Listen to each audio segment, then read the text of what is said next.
Hi po mga kaagri, kumusta po? Ngayon po, mapanood po natin ang kwentong kaagri mula kay Sir Jojo Manson habang hindi pa natapos ang ating ini-edit na video.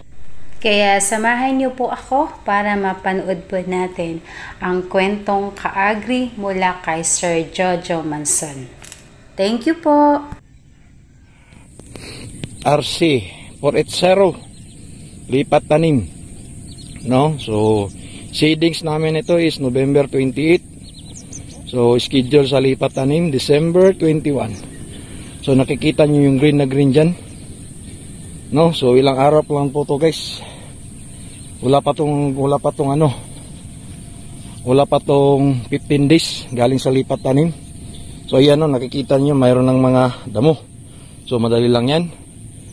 So bukas kapag maganda yung panahon, apply tayo ng insecticide, no? So marami na kasing marami ng insekto, lalo na yung paro-paro na puti, no? So ito guys, yan, so nakikita ninyo ito namamatay na, yan.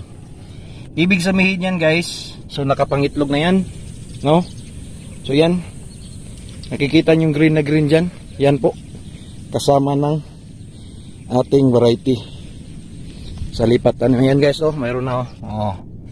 So masamang panahon, sana ngayon yung schedule ng pag-i-spray, kaso lang umuulan pa, no, walang araw. So thank you for watching guys.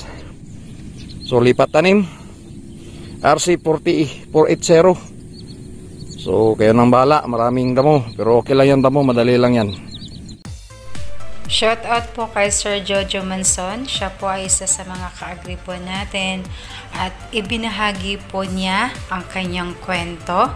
So pwede din naman po kayo magpadala ng inyong kwentong kaagri.